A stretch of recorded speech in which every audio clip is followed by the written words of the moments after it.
MCD के उपचुनावों में बीजेपी 7 सीटों पर, आम आदमी पार्टी 3 और एक सीट पर कांग्रेस और निर्दलीय ने जीत हासिल की है। इस वक्त मेरे साथ दिल्ली बीजेपी के प्रदेश अध्यक्ष वीरेंद्र सचदेव मौजूद हैं। सर, 9 से 7 सीटों पर बीजेपी इसे किस तरह से जीत मानती? कुल मतदान का 46% मत भारतीय जनता पार्टी को मिला है, जो कि विरोधी दलों से 10% से भी ज़्यादा है। तो अब आप समझ लीजिए कि दिल्ली की जनता का मूड भारतीय जनता पार्टी के पक्ष में है।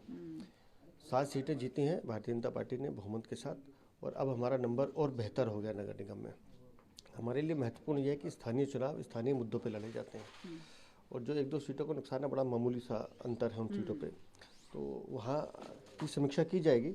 लेकिन ओवरऑल परफॉर्मेंस देखें तो मुझे लगता है कि भारतीय जनता पार्टी को दिल्ली की जनता ने पूरा आशीर्वाद दिया है। चांदनी चौक जैसी टफ सीट, और इस बार तो ऐसा लग रहा है जैसे कि मुस्लिम समुदाय का वोट भी बीजेपी को काफी मिला है। अब चांदनी चौक की सीट तो दिल्ली का दिल मानी जाती है, और कई सालों के बाद उस सीट पे भारतीय जनता पार्टी का जीतना, मैंने कहा ना, दिल्ली की जनता का मूड ये है कि जहाँ लगातार कई वर्षों से दूसरे दलों के लोग हैं, तो वहाँ उन्होंने ये कहा है कि भाई विकास अगर कोई कर सकता है तो भारतीय जनता पार्टी कर सकती है।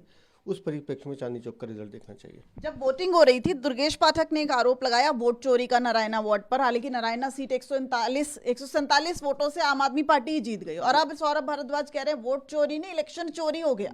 मुझे तो फिर उनको 3 सीटें छोड़ देनी चाहिए जिस पे वो जीते हैं।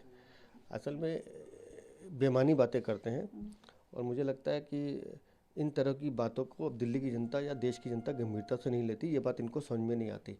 अगर आम आदमी पार्टी को चिंतन करना है तो इस बात पे करना है कि उनके प्रदेश देश की घर की सीट वो हारे, उस पर ध्यान दें। तो इसे एक तरीके से लिटमस टेस्ट भी माना जा रहा था। मैं इसे लिटमस टेस्ट नहीं कहता हूँ, मैं बार बार कहता हूँ कि नगर निगम का चुनाव जो है स्थानीय मुद्दों का चुनाव होता है। जो कार्यकर्ता या जो वहाँ के क्षेत्रीय नेता जनता के बीच में रहेंगे, उनको जनता आशीर्वाद देगी। जो दूरी बनाएंगे वो वहाँ से दूरी बना लेंगे। दिव्या अग्रवाल, दिल्ली, न्यूज़ 24।